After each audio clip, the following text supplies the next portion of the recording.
Welcome to Tales Beyond the Goalposts.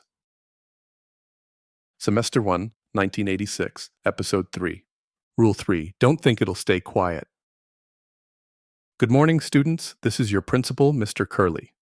It's Monday, September 8th, 1986, and everyone seems to be wondering if the teachers are in cahoots. Which brings us to today's lesson on information control. You think you can share something with just your close friends and keep a story contained to your inner circle? You think you control how far your words travel? Don't be so sure. Once you open your mouth, that information belongs to everyone who hears it. It will grow, change, and spread faster than you ever imagined. Before you know it, the whole school will be talking about something that might have started as a casual observation at Whataburger. Watch what you say and where you say it, because in high school, there's no such thing as just between us, and in the halls of Edna High, every secret can become public, every rumor a fact, and every whisper becomes a roar. Don't say we didn't warn you about Rule 3. Let's get into today's lesson. It was Monday morning at Edna High.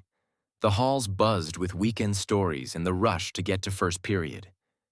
The senior bench sat at the center of it all, perfectly positioned to catch every whisper, glance, and secret that moved through the school. But this Monday, the bench itself would start something that took on a life of its own. Sarah Mitchell spotted a freshman girl sitting at the senior bench, applying mascara. Sarah stopped and stared. The girl was layering it on. It was same freshman overdoing her makeup the first day of school. Amber Brown came up beside Sarah. "Oh, Lord," Amber muttered. "Is that what I think it is?" "She's just sitting there," Sarah whispered. "And honey, she's about to poke her eye out with that thing." "Bless her heart, she's trying so hard," Sarah added, watching the girl's tongue stick out in concentration. Amber flipped her head, tossing her hair, and approached the bench. Sarah followed. "Excuse me, sweetie," Amber said firmly, "but I think you're lost. This is the senior bench." The freshman looked up, mascara wand frozen. "Oh, I was just sitting where seniors sit," Amber finished. Which is adorable, really. But this bench comes with very specific rules. Senior privilege, honey. You're welcome to try again in, oh. She tapped her finger against her chin. 3 years? The freshman scrambled to gather her things, compact snapping shut. "I'm sorry, I didn't know there were rules." "Now you do." Amber smiled sweetly. "That's how we all learn the system." Lisa shot up too fast, nearly tripped over her own backpack and muttered under her breath, "I hate high school," before disappearing into the crowd. "That was nicer than I expected," Sarah said, sliding onto the bench. "It's only September," Amber replied, smoothing her skirt. "No need to traumatize them this early. Plenty of time for that later." "Well, slap me silly and call me Monday. Looky at what's going on." Jack Stewart ambled over, that familiar grin already spreading across his face. "Hey, Monday, did you bring snacks or gossip?" Amber shot back without missing a beat. "Well, y'all know I always bring the good stuff," Jack said, dropping onto the bench. "But this looks like freshman territorialism to me. Y'all been enforcing the law again?" "You missed the show," Sarah added. Amber was almost nice about it. "Hell's bells," Jack clutched his chest. "Amber Brown being nice to freshmen? Reckon the apocalypse is upon us. Horses running wild in the streets next." "Don't get used to it," Amber snapped, but her eyes betrayed amusement. Jack dropped onto the bench. "Y'all catch my big sack in the Needville game Friday? Third quarter, their quarterback never saw me coming." "Of course, Jack. I'm at every game," Amber replied, not looking up from her notebook. Sarah nodded. Had to be heartbreaking losing to that team 8-0. "Hey, move!" Vanessa Foster's voice cut through the hallway noise. She practically sprinted toward them, weaving between students, her dark curls bouncing as she dodged a group of sophomores. "Y'all are not going to believe what I heard at work yesterday," she announced, dropping onto the bench and leaning forward. "What happened, sugar?" Sarah asked. Vanessa glanced around. "So I'm working my shift at Whataburger, right?" and Mrs. Evans and Mrs. Sanderson come in. Together? Amber's eyebrows shot up. That's interesting. Right. When have you ever seen two teachers together outside school? Sarah added. Vanessa waved dismissively. That's not the point, listen to this. First, I'm taking their order, and Mrs. Evans goes, we need to hit them hard next Tuesday. Jack let out a low whistle. Dang. Then, Vanessa continued, when I brought their food over, I heard Mrs. Sanderson say, make sure they don't see it coming. Sarah's eyes widened. That doesn't sound good. But here's the kicker. Vanessa leaned even closer. I was wiping down the table right behind them, and Mrs. Evans says, we've been planning this for weeks. Gotta coordinate our timing perfectly. Silence fell over the bench. Planning what exactly? Amber finally asked. Her pen had stopped tapping her notebook. Y'all seniors about to get your britches in a twist, Jack chuckled. Bet it's just some pop quiz or something. Y'all fussing like a cat in a bathtub over nothing. Maybe it's something good? Sarah offered hopefully. Like a surprise? Vanessa shook her head. Honey, nothing that involves hitting hard and not seeing it coming is good news for us. They both teach some senior classes, Amber said thoughtfully. This could be serious. Good thing I'm a junior. Jack leaned back. Y'all can panic while I watch the show like a rodeo from the cheap seats. You have Mrs. Evans for junior English, don't you? Amber asked pointedly. Jack's smile faltered. Well, shoot. The warning bell rang, sending students scurrying toward first period. The bench crew gathered their things, the mystery already taking root. Keep your ears open, Amber instructed as they dispersed. We need more intel. Jerry Martinez slid onto the bench after first period, dropping next to Jack. Y'all see Jessica and Mike in the hallway? They were holding hands. Finally, Amber said, not looking up from her notebook. That whole Cindy Patterson thing was getting ridiculous. Eric strolled up, setting his backpack down. What did I miss? Y'all look like you're plotting something. Vanessa overheard Mrs. Evans and Mrs. Sanderson talking about some big plan for Tuesday, Sarah explained. Something about hitting students hard and not letting them see it coming. Vanessa straightened, already halfway back into the moment. So there I was at Whataburger yesterday, right? Just trying to wipe down table 3 and not die of boredom when Mrs. Evans and Mrs. Sanderson come in acting like they're part of some Cold War spy mission. Jerry leaned forward, eyes wide. What did they order, covert curly fries? Vanessa shot him a look but kept going. When I was cleaning their table, Mrs. Evans was leaning in all low, talking real soft, like she was passing state secrets over a number 2 with cheese. I was using the napkin dispenser like a shield. My heart was pounding so loud I thought they were going to hear me breathing. Amber glanced up. If this ends with another locker check, I swear. And then, she continued, Mrs. Evans looks around and says, we've been planning this for weeks. Gotta coordinate our timing. Oh my God, Vanessa cut herself off, eyes going wide. Y'all, look. They all turned to see Mrs. Evans stopping Mr. Elliot in the hallway, leaning in to say something. Do y'all see that? Vanessa whispered. She's talking to Mr. Elliot now. They're getting more teachers involved. Vanessa, honey, Sarah tried. No, I'm serious. Look at how she keeps checking to see if anyone's watching. That's exactly what she was doing at Whataburger. Vanessa's voice rose. Y'all, this thing is way bigger than we thought. Dude, what if this affects homecoming eligibility? Eric's face suddenly went serious. Like new grade requirements? Glad I ain't gotta worry about senior stuff yet, Jack drawled, though his expression had grown more thoughtful. But what if it's something school-wide? Y'all, we might be making this bigger than it is, Sarah said, smoothing her ponytail nervously. Sarah, honey, Amber looked up sharply. When teachers meet in secret and talk about hitting students hard, that's not innocent. Jerry leaned forward eagerly. What if they're coordinating to fail people, like a senior purge or something? Or new policies? Eric suggested.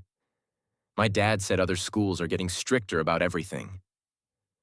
I was thinking it weren't my problem, Jack admitted. But Coach has been eyeballing my absences lately, looking at me like a hungry fox watches a henhouse. What if they're fixing to crack down on everyone? The second period warning bell rang, cutting their speculation short. Meet back here after third, Amber instructed as they gathered their things. And bring anything you hear. We need to get ahead of this. Sarah hurried from class when the third period bell rang, nearly colliding with some freshman girls by the water fountain. Amber was already at the bench, pen tapping against her spiral. Y'all still talking about the teacher thing? Sandra Robertson joined them, setting her books beside her. I heard some senior girls whispering about it in the bathroom. See? Amber pointed at Sandra. It's not just us. Word's getting around. Oh, and y'all won't believe who I saw at Sonic Saturday night, Sandra continued, lowering her voice. I was parked next to Amy and Beck. Jack perked up. This gonna be good? Matt comes up to their car, flirting with Beck. You know, that eye thing he does? Matt was flirting with Beck, Sarah asked. Gets better, Sandra nodded. He's leaning on their car, making Beck giggle, and then a horn honks. Jenny Parker pulls up, and Matt runs over to her car with that Garrett smile. So he's playing the field, Amber said, her pen moving quickly. Jerry leaned in, eyes wide. This boy out here running two routes at once. I need to get a chalkboard to even diagram this mess. Hold up there, darling, Jack interrupted and looked at Sarah. I thought Matt was still hooking up with your cousin Ella from Bobby's party. Sarah shifted uncomfortably. I don't know about that. Come on, Sarah, Jack pressed. Y'all were thick as thieves that night. What really happened? We talked, that's all, Sarah replied, looking away. Talked where? Y'all left early from that shindig. We were in the camper when I fell asleep. Sarah stopped. She bit her lip. Jack's eyes widened. Wait there a minute. Camper? I thought they were on the porch. Y'all all were in the camper together? Jack crossed his arms. Girl, I knew you're hiding something. Your story's got more turns than my uncle's Dearly's road.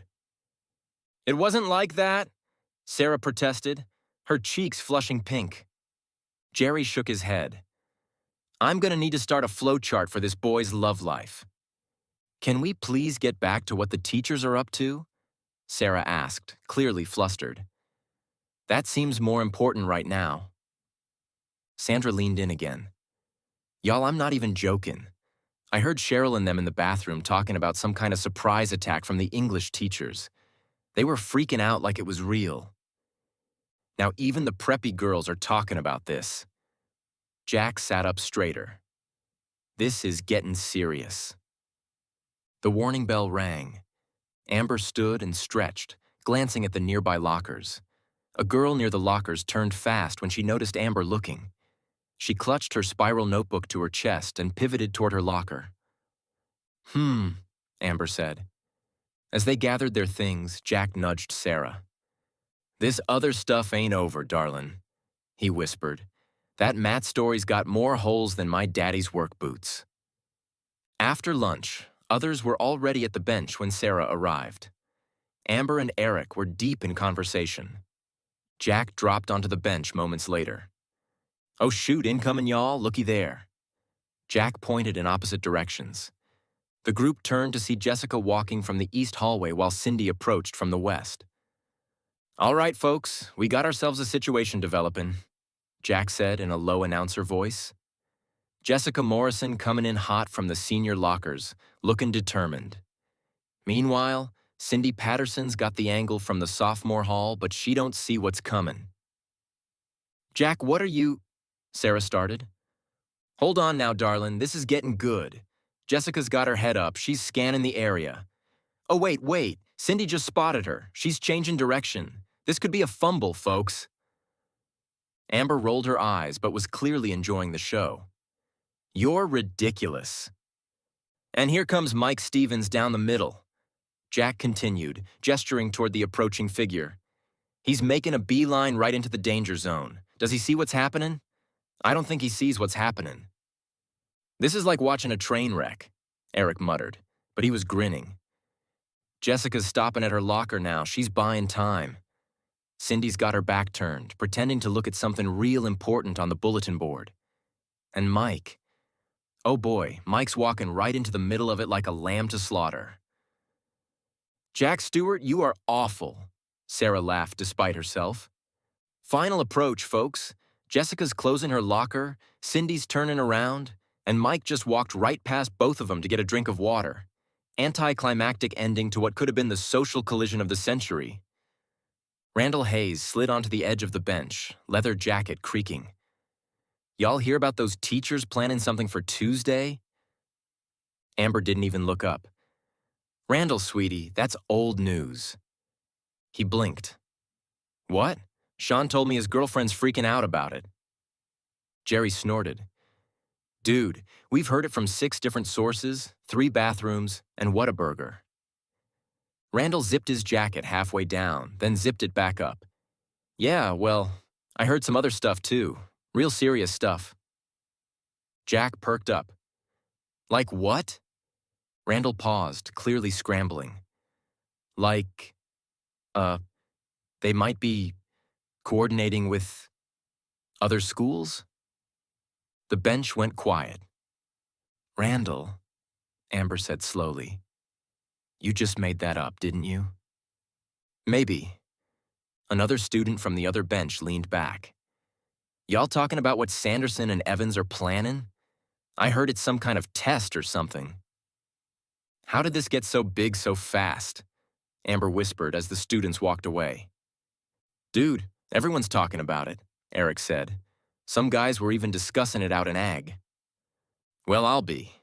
Jack shook his head.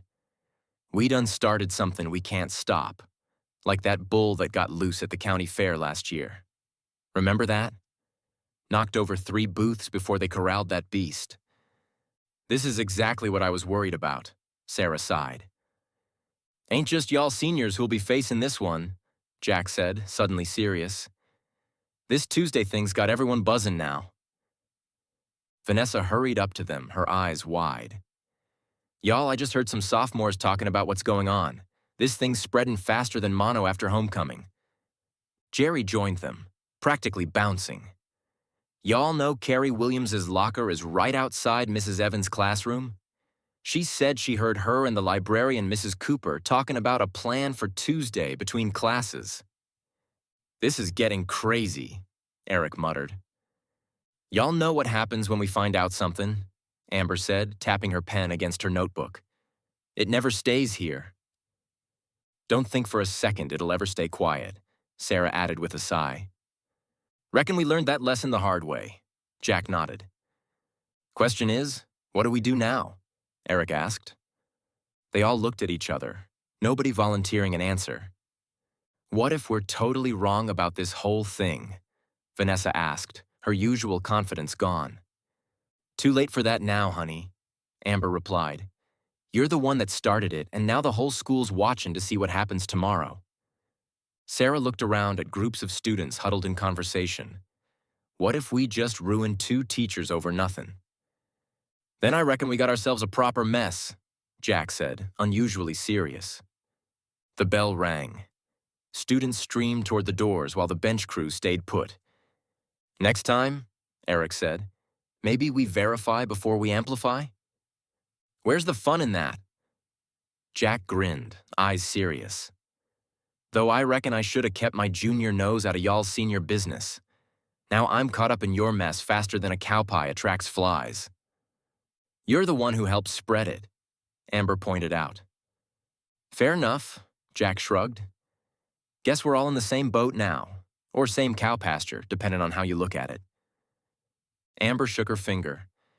Just remember, y'all, nothing from this bench stays quiet for long. Amber opened her spiral notebook one last time. Her pen moved quickly. Tuesday equals teacher attack day. Mrs. E plus Mrs. S planning something big.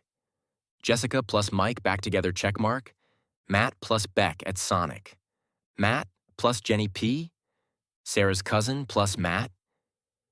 She underlined Tuesday twice, closed the notebook with a snap. Placing her pen in her mouth, she bit on the end as she looked up. She opened her notebook again and wrote, Girl at locker. She tapped her pen 3 times after that, then closed her notebook. She stood and looked over at Mrs. Sanderson's room. Tuesday would come soon enough. On the next episode of Tales Beyond the Goalposts, when Edna High's most unlikely pair starts showing up together, missing the same classes and sharing Sonic drinks, the rumor mill shifts into overdrive. But in a school where nothing stays secret for long, are Jack and Amber hiding the truth, or is the bench crew seeing romance where there's just friendship? 3 minutes till first bell, Eric says, scanning the hallway. Where's Jack? And where's Amber? Sarah twists her navy scrunchie nervously. They're never late. Jerry stops mid-sentence, staring toward the entrance. Y'all, look. Jack and Amber walk in together, wearing matching navy blue shirts. When Jack says something that makes Amber laugh, the bench crew freezes in disbelief. Did she just smile? Sarah whispers. Same color shirts, Jerry points out. That ain't no accident. Eric straightens his back. When 2 people show up together like that, they're dating. No such thing as coincidence. One thing's for sure. High school ain't easy, and neither are the rules. See you in the next episode. Rule 4, no such thing as coincidence. Thanks for listening to this episode. What you witnessed here is how a simple misheard conversation can become school-wide panic. That's the power of the rumor mill. Our senior bench crew learned Rule 3 the hard way. Once something leaves the bench, you can't control where it goes. But here's what's really happening. Matt's still dodging questions about Saturday night. Sarah's still covering for her cousin Ella. And Amber's still taking notes on everything. The truth about Bobby Mitchell's party? That's all in Chapter 4 of Beyond the Goalposts. The beer run that Jack mentioned. The girl Matt couldn't keep his hands off. The choices that changed everything. If you haven't read Beyond the Goalpost yet, that's where you're gonna learn why Matt's been so quiet. The bench crew is chasing shadows while the real story is already out there. And if you've read Beyond the Goalposts, then you know exactly why Sarah keeps changing her story about that night. I'd love to hear what you thought about this episode, especially to keep the momentum to keep going. Thanks for sitting with us on the bench. The gossip's just getting started. People don't want the truth, they want the story. Jason. Thanks for listening to this episode. What you witnessed here is how a simple misheard conversation can become school-wide panic. That's the power of the rumor mill. Our senior bench crew learned Rule 3 the hard way. Once something leaves the bench, you can't control where it goes. But here's what's really happening. Matt's still dodging questions about Saturday night. Sarah's still covering for her cousin Ella. And Amber's still taking notes on everything. The truth about Bobby Mitchell's party? That's all in Chapter 4 of Beyond the Goalposts. The beer run that Jack mentioned. The girl Matt couldn't keep his hands off. The choices that changed everything. If you haven't read Beyond the Goalpost yet, that's where you're going to learn why Matt's been so quiet. The bench crew is chasing shadows while the real story is already out there. And if you've read Beyond the Goalposts, then you know exactly why Sarah keeps changing her story about that night. I'd love to hear what you thought about this episode, especially to keep the momentum to keep going. Thanks for sitting with us on the bench. The gossip's just getting started. People don't want the truth. They want the story. Jason.